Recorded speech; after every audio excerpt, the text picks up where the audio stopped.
Hola a todos, bienvenidos. Hola a todos, bienvenidos a un nuevo video de Mbappé Club Colombia. En esta ocasión es un video muy didáctico, muy especial. Me acompaña mi amigo Gregorio, Don Vapo. Ya, amigos.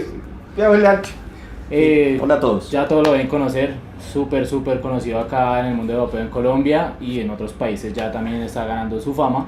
Es muy importante eso. Y es muy importante eso. Y es una guía de iniciación para el vapeo, para las personas que apenas van a entrar a este mundo o están entrando al mundo del vapeo y quieran ya empezar a cambiar de equipos, quieran cambiar de kit de inicio, electrónicos, mecánicos. Es una guía muy básica para que tengan en cuenta ciertos detalles a la hora de tomar sus decisiones en adquirir un nuevo equipo. A mí me gustaría antes de iniciar con esta guía o con este tutorial aclarar, el vapeo nosotros lo recomendamos como una alternativa para dejar el tabaquismo.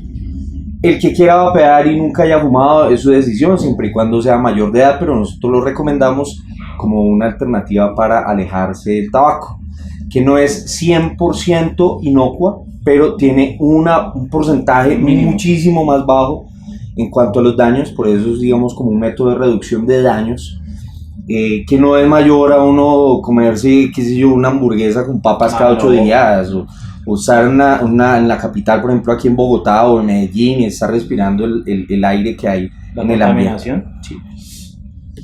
Es que ahí empezando tenemos los líquidos. Los líquidos que utilizamos en los vaporizadores, en nuestros equipos, son líquidos que a comparación de un cigarrillo son mucho, casi hasta un 5% máximo menos inocuos que un cigarrillo.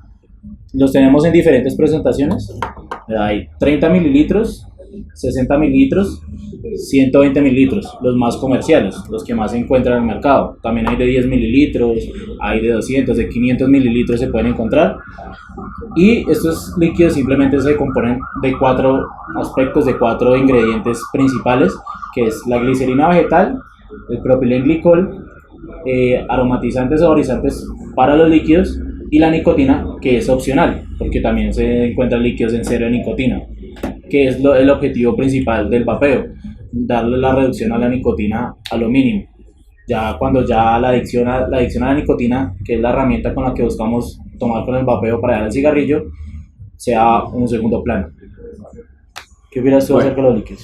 Los dispositivos de vapeo, que no nos gusta llamarlos cigarrillos electrónicos porque no queremos que estén familiarizados, que estén relacionados. Otra vez, eso lo queda. Los dispositivos de vapeo, como lo llamamos nosotros, no nos gusta llamarlos cigarrillos electrónicos para que no estén relacionados con el cigarrillo o con el humo o con la combustión. Digamos que me parece que tienen un componente de efectividad muy alto. ¿Por qué? Porque están combatiendo tanto la adicción física a través de la nicotina como la adicción psicológica por el hecho de hacer esta actividad, porque el que fuma le gusta fumar como tal.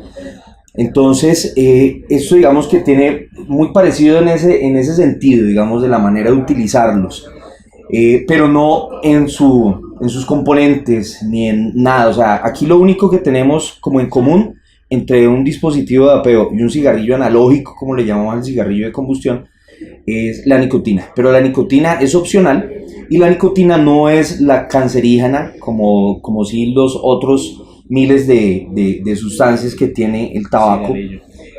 No tiene metales pesados, no tiene benceno, no tiene alquitaranes, no tiene etanol, bueno, una cantidad de cosas, amoníaco, y bueno, aquí simplemente están estos 4 elementos que no se combustionan, sino que simplemente se evaporan. Es un cambio de la materia de líquido a gaseoso. Sí, porque es que hay que tener en cuenta que hay muchas personas que le siguen diciendo humo. Lastimosamente, para esas personas hay que empezar a cambiar la cultura, hay que empezar a mentalizarse y entender que esto no es humo, porque no hay una combustión. La combustión se da cuando se está quemando un elemento. Normalmente lo que más se quema es madera, tabaco. Cuando nosotros fumamos estamos dando una combustión. Acá lo que estamos haciendo es generando una vaporización, que el líquido se empiece a evaporar, se convierte en vapor. Eso es lo más importante. empezar a cambiar resistencias. Sí, claro. están cochinos.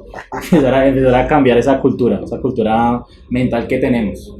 Porque así nosotros nos vamos a ayudar a nosotros mismos como usuarios a que más personas empiecen a relacionar el vapeo directamente con vaporizadores y no con cigarrillos electrónicos, que ya pasaron por un proceso muy largo, tanto en tecnología, tanto en sabores, con muchas cosas.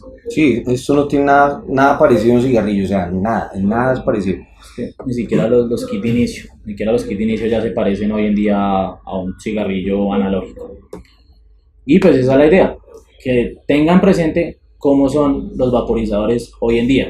Una guía de inicio para que ustedes vayan viendo en cuál están ustedes o en cuál van a ingresar, que sería lo recomendado por nosotros, porque esa es la cuestión. Es una recomendación personal a cuál deberían empezar a utilizar si apenas van a empezar, o cuál sería el paso a seguir si apenas están empezando por un kit de inicio o si están pensando en cambiar su mecánico en electrónico. Pero eso lo vamos a ir viendo en el transcurso del video.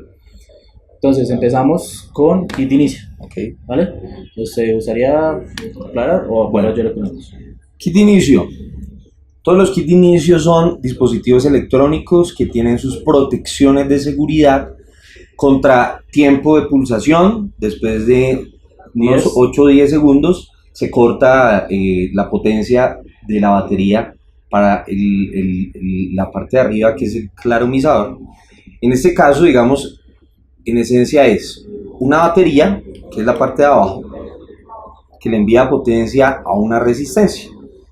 La resistencia está aquí adentro, que es una resistencia metálica. Está rodeada por un algodón, y ese algodón está en contacto con el líquido. Entonces el algodón se va a impregnar, y siempre que se vaya a utilizar, pues tiene que haber líquido para que se evapore. Exacto. Porque hay que tener presente que el algodón lo único que hace en estos equipos es transportar, es un transportador de líquido de la parte de afuera de la resistencia, pasa por el algodón y entra en contacto con la resistencia, que es la que lo evapora. Y pues en kit de inicio encontramos mucha variedad. Entonces hay que tener en cuenta que hay kit de inicio súper principales, ya encontramos los kits de inicio intermedios, que ya son un poquito más grandes, ya tienen mayor capacidad de batería, diseños diferentes, entradas de aire diferentes, que lo que van a mejorar es la producción de sabor y de vapor, y obviamente autonomía en el día. Otros así de curiositos. ¿El Greenway? Este es el Dolphin. ¿El Dolphin? Sí. Que parece un delfincito. Eso es lo que hace. No. Pero en esencia, digamos que la filosofía o la base de todos los dispositivos de vapeo es la misma para todos. Una batería que le da potencia a una resistencia, esa resistencia tiene contacto con un algodón que está impregnado de líquido para que suceda la evaporación del líquido. Exacto, sí, son, así como quien dice, son todos el mismo principio. Lo que va cambiando son factores de sabor, vapor y duración. Y de lo último que hemos visto, pues no es lo último, pero es lo que más se ha vuelto común en el vapeo, es encontrar los pods, stick pods, diferentes tipos de pods. Hay de dos versiones, recargables y no recargables, por eso se llaman los pods, porque son pods que no son recargables, simplemente son intercambiables. Aquí tenemos, digamos, hay diferentes. Este, por ejemplo, es recargable. Lo único que hacemos es quitar, levantar y recargar. ¿Cuál es la diferencia entre estos pods para kit de inicio y los kits de inicio habituales que conocemos? Que la nicotina que se usa en estos equipos, ahora ya se llaman sales de nicotina. Ya cambiamos el término de nicotina a sales de nicotina, que es una nicotina, no es diferente, sino que son extraídas directamente de los cristales de la nicotina. Entonces una nicotina que es mucho más fuerte, pero entonces por eso no se usa en grandes proporciones, se usa en pequeñas proporciones para que la producción de vapor en estos no sea tanto, pero el golpe de nicotina o la sensación de nicotina sea mayor. Estos son más usados en lugares cerrados, oficinas, personas que no pueden hacer grandes nubes en cualquier momento, pero quieren darse sus caladitas de vapeo. Sí, pero bueno, yo diría una cosa, no sé si esto va a ser editado, si mi voz va a ser silenciada, pero en realidad la sal de nicotina no es más fuerte, al contrario, es menos fuerte, sino que ellas vienen en concentraciones de nicotina mucho más elevadas. Si con la nicotina que utilizamos normal, que es la base libre, utilizáramos un 50% de nicotina, eso es completamente invapeable porque tendría un golpe así, un os de mula. Una patada. Pero esta, digamos que la reacción de la evaporación tiene un pH un poquito más neutro, entonces el golpe es menos fuerte, por eso se pueden utilizar en esas concentraciones tan altas, pero siempre y cuando se utilicen en este tipo de dispositivos, Sí. no en otros de alto rendimiento. Yo creo que uno de los factores diferenciales entre los kits de inicio y los avanzados es que el kit de inicio tiene un rendimiento un poco menor porque precisamente es para iniciar en el vapeo. Segundo, que son muy sencillos de utilizar, simplemente prender con 5 clics, apagar con 5 clics, poner a cargar, rellenar líquido, cambiar la resistencia que es comercial, que no hay que repararle ni reconstruirle nada. Entonces deben ser muy sencillos y el consumo es menor en los kits de inicio. Ah, sí, eso sí, el líquido dura mucho más, se podría decir, porque pues el vapeo no es tan continuo. Las personas se empiezan a acostumbrar. Si tú tienes un kit de inicio ahorita a la mano, tú apenas estás empezando a acostumbrarte. Hay cosas como la resequedad, es muy normal. Siempre es aconsejable estar consumiendo algún líquido mientras empiezas a acostumbrarte a las propiedades de la glicerina, que son las que producen este tema. Y nada, o sea, simplemente es tener en cuenta estos daticos para saber cómo empezar y con cuál empezar. Ya que yo te dé un consejo de qué kit de inicio es mejor o no, eso ya va a ser en decisión tuya, porque es el aspecto al que a ti más te guste. Si te gusta un tubular con buena potencia o quieres algo más discreto, algo para poder guardar el bolsillo, o ya quieres irte más curioso con este tipo de equipos, o si de pronto no puedes tener un equipo tan grande a la mano todo el tiempo, pues un pot con una sal de nicotina ayuda mucho a calmar la ansiedad. Sí, y para esos lugares, así como decía Juli, Sí, digamos, está un restaurante, ¿usted aprendió? ¿sí? Está en un restaurante y no quiere uno incomodar, obviamente, sabemos que el vapor de esos dispositivos no tiene efecto de segunda mano, Sí, no es pasivo. como en el cigarrillo, que el fumador pasivo, aquí no hay vapeo pasivo, entonces la gente no va a estar respirando nicotina ni mucho menos. Pero pues la gente no está pidiendo que yo le eche mi vapor. Entonces para esa clase de lugares, por ejemplo, esto sería, si lo sostengo un poquito, ya después lo que va a salir es mínimo. No sale casi nada. Es muy mínimo. ¿Qué diferencia con un kit de inicio convencional? Una producción de vapor mucho mayor. Esto es todo un dragón. Sí, es muy bueno. Bueno, el segundo paso, o sea, el segundo escalón que tomaríamos nosotros como vapeadores, aconsejándolos, es un kit intermedio con bataje variable, con una pantalla, la cual nos va a mostrar watts, que es la potencia a la que vamos a vapear, ohmiaje, que es la resistividad de la resistencia, la interna, la que ya acabamos de ver. Acá tenemos batería y en algunos nos muestran voltaje y salida de la batería, amperaje, eso va dependiendo del equipo que tú tengas.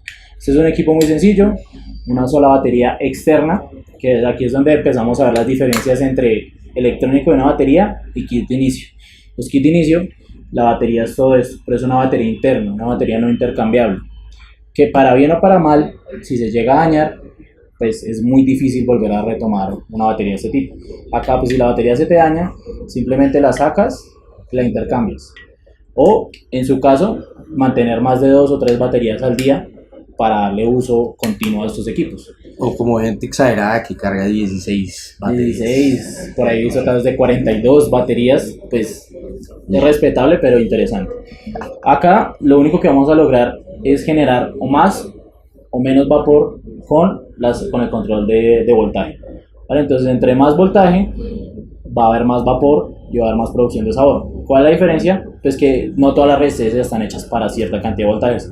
Afortunadamente, los fabricantes saben eso y en las resistencias vienen implícito el bataje, ¿sí el bataje? Los vatios recomendables para la resistencia. Entonces, digamos, esta resistencia nos recomienda 60 watts. Acá lo tenemos a 60 watts. La producción de sabor es muy buena. Seguiríamos con ya los motos de doble batería que pueden o no tener claromizador. Bueno, vamos a hacer como una especie también de inducción en cuanto a la parte de arriba, Sí, el atomizador. El atomizador que tiene la resistencia comercial, es decir, la que se utiliza después de que ya deja de funcionar bien, después de que ya se quema y da sabor horrible, como le acabo de pasar a Julián, esa resistencia simplemente se reemplaza por otra. Sí, son desechables. Esos son claromizadores. Después, entonces tenemos la versión RTA, RDTA y RDA. Entonces, por ejemplo, este es un RDA, es un reconstruible. ¿Cuál es la diferencia? Rebuildable Drip Atomizer. ¡Qué mal inglés! Bueno, la diferencia acá vemos un RDA, reconstruible, que tenemos unas resistencias de preferencia artesanales, porque también hay diferencias entre las resistencias, y un algodón que este ya está vuelto nada, está súper sucio. Gracias. ¿Qué especificación o qué características principales? Que está aquí un deck o una base que es para que almacene un poco de líquido, no el líquido suelto, sino que el líquido ya esté, digamos, en el algodoncito. Tiene las resistencias, tiene el algodón y este no tiene tanque. Entonces este es para dripear. Dripear es la acción de gotear. Que no, mentiras, vapeo seco no existe porque uno no vapea el algodón. Entonces uno gotea directamente el líquido acá, que esa es la acción de dripear. Está el otro que es el RTA, Rebuildable Tank Atomizer. ¡Qué mal inglés! Entonces es un dispositivo de tanque, un atomizador con tanque. Este internamente también tiene resistencias así, reconstruibles, y ese es el RTA. Y por acá hay un RDTA, acá, el Revolver. Este es un RDTA. Si Rebuildable Drip Tank Atomizer. ¡Qué mal inglés!